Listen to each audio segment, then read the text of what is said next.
It happened suddenly, and it happened publicly. In Danadal town in Maru local government area of Zamfara state, a sitting member of the State House of Assembly was physically attacked by the very people he was elected to represent. Not during a campaign, not during an election dispute, but during what was described as a historic visit by the governor to a troubled community. Now, let us look at this clearly. The lawmaker at the center of this storm is Kabiru Mikailu, the representative of Maru South constituency in the Zamfara State House of Assembly. According to accounts from the scene, angry residents confronted and assaulted him, accusing him of abandonment, neglect, and complete absence from their lives since his election. This is not a small matter. If you are watching this breakdown, please like this video and subscribe. What triggered this moment was supposed to be a high-profile visit. The governor arrived in Danadal, a community that has suffered repeated bandit attacks, displacement, and fear. For the people, this visit carried symbolic weight. It suggested recognition, it suggested relief, it suggested hope. But in the middle of that visit, attention shifted sharply. Residents reportedly singled out their lawmaker and accused him openly of failing them. They said since his election, he had not returned to the community in any meaningful way. They claimed he did not attend Salah festivities.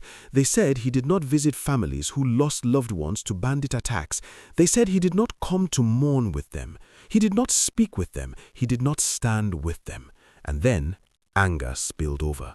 From what we understand, security operatives intervened quickly. Policemen were seen shielding him, escorting him away, preventing what could have become something far worse. And many observers have said plainly, without that intervention, the outcome might have been tragic.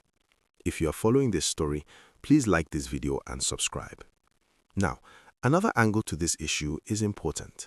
The presence of heavy security initially raised questions. Why so many police officers around a state legislator? Why such a convoy? It was only later clarified that the lawmaker was in the governor's entourage. That explained the security presence, the vehicles, the movement. But for the people, that explanation did not matter. They were not impressed that he came with the governor. They were not impressed by symbolism. They were not impressed by power. They wanted presence. They wanted representation. And in their view, they did not get it. From a legal standpoint, this incident raises serious concerns. No matter the grievance, mob action against an elected official is not lawful. Violence cannot be justified. Nigeria is a constitutional democracy. There are legal mechanisms for accountability, recall processes, elections, petitions, public hearings. And yet, we must ask a difficult question. Why did the people feel those mechanisms were not enough? Politically, this incident exposes a deep crisis of confidence in state houses of assemblies. Across Nigeria, many citizens increasingly see state houses of assemblies as weak, silent, or overly loyal to governors. Some critics even describe them as extensions of the executive arm rather than independent lawmakers. So when people say, if the National Assembly is a rubber stamp, what then is the State House of Assembly? They are expressing frustration, not comedy. And socially, this reflects a breaking point. Communities facing insecurity, poverty, displacement, and grief often feel invisible. When elected officials are absent, physically and emotionally, resentment builds quietly until it explodes loudly. My viewers, ask yourselves this. What happens when people stop believing that their representatives are listening? Please, drop your thoughts in the comment section, and don't forget to like and subscribe. This incident cannot be seen in isolation. Zamfara is one of Nigeria's most insecurity-hit states. Banditry has destroyed farms, displaced families, shut down schools, and traumatized entire communities. Parents sleep with one eye open. Children grow up knowing fear before knowing peace. Add to that economic hardship. Food prices are high. Jobs are scarce. Inflation is biting hard. Young people feel trapped. Older people feel forgotten. Now layer on political tension. Across the country, citizens increasingly question the value of representation. They ask, who is really speaking for us? Who remembers us after elections? Who shows up when we bury our dead? This frustration is not limited to Zamfara. It echoes in the southeast, in the Niger Delta, in parts of the northeast, and even in urban centers where youth unemployment and police brutality have left scars. Historical trauma also plays a role. Communities that have long felt marginalized are quicker to interpret silence as betrayal, absence as abandonment. So when a lawmaker appears suddenly, years later, in the company of power, the reaction may not be applause, it may be anger. Let us slow down here. On one side, you have residents of Danadal, people who have buried loved ones, people who have fled attacks, people who expected their representative to sit with them, pray with them, cry with them. For them, this was not just politics, it was personal.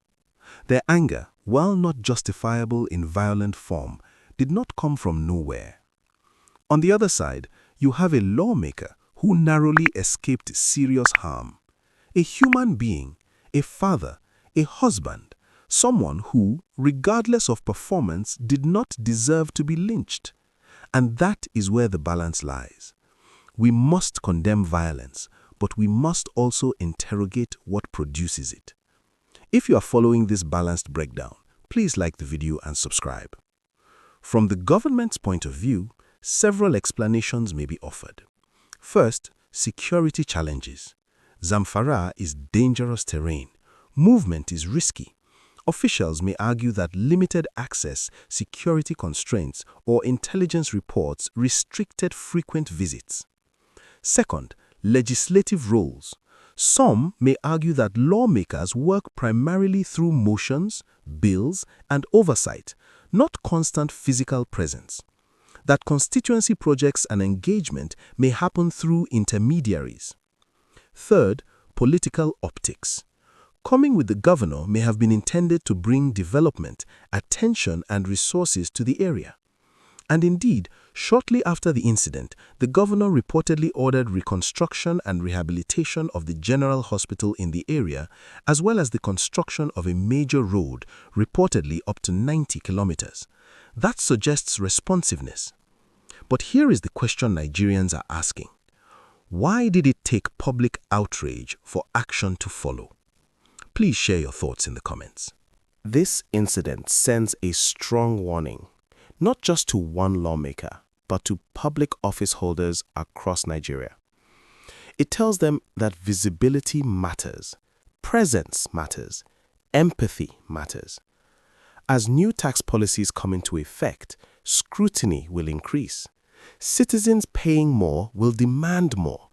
They will ask tougher questions. They will expect accountability. Politically, opposition parties may weaponize this incident. Civil society groups may cite it as evidence of governance failure.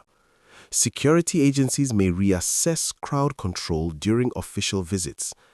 There may also be legal consequences, investigations into the assault, arrests, prosecutions, and that too will test the system. But beyond law and politics, there is a deeper message here. Former Rivers State Governor Rotimi Amechi once controversially said that politicians behave badly because people have not started stoning them. While violence is never the answer, the statement reflected a brutal truth about accountability gaps. Are we now seeing the consequences of years of disconnect between leaders and the led? My viewers, what do you think? Is this a warning sign or a dangerous precedent? Please like this video, subscribe to the channel, and leave your comments below. Because one thing is clear, public office no longer comes with immunity from public anger, and Nigerians are watching very closely.